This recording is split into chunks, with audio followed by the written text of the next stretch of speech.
पिछले वीडियो में हमने पढ़ा था वे ही राम और श्याम हैं, ठीक है। इसका हम लोग कैसे बोलेंगे? It is they who are Ram and Shyam, है ना। अब हम लोग उसको आगे बढ़ रहे हैं, ठीक है। अब वो बताएंगे, जैसे देखिए, वे ही लोग थे जो तुम्हारी शिकायत कर रहे थे, वे ही लोग थे जो तुम्हारी शिकायत कर रहे थे, या फिर वे ही थे जो तुम्हारी शिकायत कर रहे थे, है ना। तो it was they who are complaining you, it was they who are complaining you, ठीक है। अब यहाँ पे देखेंगे एक चीज़ ध्यान रखिए कि यहाँ प्रेजेंट है तो यहाँ प्रेजेंट का फॉर्म लगा, है ना, दोनों जगह। यहाँ पास्ट है तो यहाँ पास्ट का लगा, ठीक है। वे ही लोग थे, वे ही लोग हैं तो इट इज़ दे, और वे ही लोग थे तो इट वाज दे, हाँ it was they who were complaining you. इसका मतलब हुआ कि प्रेजेंट में है तो प्रेजेंट में बनाएंगे, और पास्ट में है तो हम लोग उसको पास्ट में बनाएंगे। अब दूसरा एग्जाम्पल देखते हैं, उसने ही तुम्हें कॉल किया था, उसने ही तुम्हें कॉल किया था, तो कह रहे हैं यहाँ भी क्या है? पास्ट है, क्या है? पास्ट है, तो क्या हो जाएगा? इट वाज ही, उसने ही कॉल किया था, it was he who called you, it was he who called you. अब देखिए, उसने ही सब बर्बाद किया, उसने ही सब बर्बाद किया, बस अच्छा खासा चल रहा था और वो आया और उसने सब कुछ बर्बाद कर दिया। तो हम लोग कैसे बोलते हैं? उसने ही सब बर्बाद किया। तो it was he who ruined everything, it was he who ruined everything, है ना। यहाँ बर्बाद करना क्या होता है? मरून मतलब होता है बर्बाद होना या बर्बाद करना, यहाँ हम लिख दिए हैं। हाँ, यहाँ देखिए, रून मतलब होता है बर्बाद होना या बर्बाद करना। देखिए सिंपल में बोलते हैं सब बर्बाद हो गया, बोलते हैं ना, सब बर्बाद हो गया, तो उसको बोलेंगे एवरीथिंग वाज रून्ड, एवरीथिंग वाज रून्ड। और यहाँ पे सब उसने ही सब कुछ बर्बाद किया था, तो इट वाज ही, है ना, हु रून्ड समथिंग। तो बर्बाद करना को क्या बोलते हैं इंग्लिश में? रून, RUIN, रून मतलब बर्बाद करना, और है ना बर्बाद होना। अब देखो, तुमने ही उसे माफ़ किया, किसने माफ़ किया? तुमने ही तो उससे माफ़ किया, है ना। तो it was you who forgive him, फिर ये पास्ट में है इसलिए यहाँ इसको पास्ट में दिखाया गया है ना। It was you who forgive him. अब आगे देखेंगे, या तुम ही थे जो मुझे समझे, है ना, या तुम ही थे जो मुझे समझे और कोई नहीं समझा, तुम ही हमको समझे।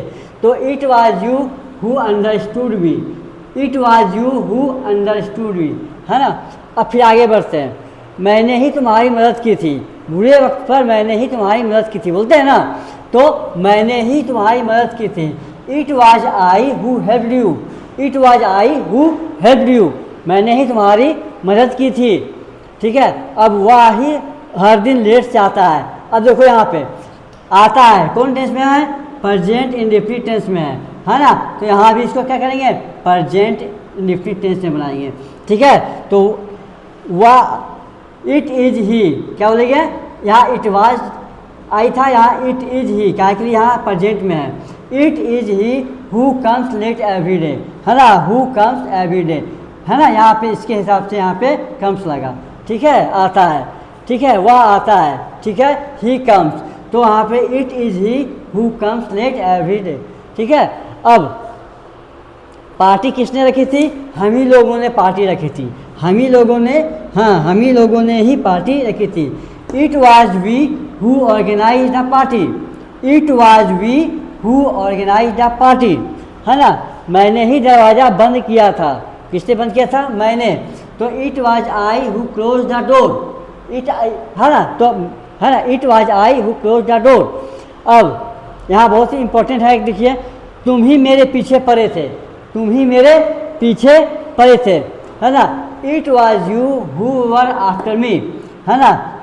पीछे पड़ना का बोलते हैं, है ना, पीछे पड़ना का बोलते हैं आफ्टर, आफ्टर मतलब के बाद भी होता है और पीछे पड़ना भी होता है। जैसे देखेंगे, the police is after the thief, police चोर के पीछे पड़ी हुई है, हाँ, ठीक है।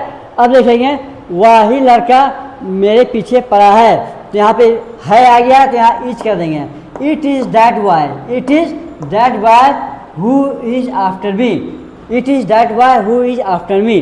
ठीक है, तो ये पूरा आपको समझ में आ गया होगा। जैसे वे ही राम और श्याम है, it is they who are Ram and Shyam. इसी को अब वही लोग तुम्हारी शिकायत कर रहे थे, वही लोग तुम्हारी शिकायत कर रहे थे। It was they who were complaining you, पहले आप प्रशंसा कर रहे हैं और आप क्या कर रहे थे, पहले तुम्हारी शिकायत कर रहे थे। It was they who were complaining you, और मैंने ही तुम्हें कॉल किया था या उसने ही तुम्हें कॉल किया था। तो अगर मैंने होगा तो आई लगेगा और उसने है तो यहाँ पे ही रहेगा। जैसे it was he who called you, है ना, और उसने सब कुछ, उसने ही से बर्बाद किया। It was he ruined everything, है ना, it was he who ruined everything. Ruined मतलब होता है बर्बाद होना या बर्बाद करना, सब कुछ बर्बाद हो गया। एवरीथिंग वाज रूड, मतलब ये पूरा आप लोग को डिटेल समझ में आ गया होगा कि इसमें कोई दिक्कत नहीं होना चाहिए, है ना।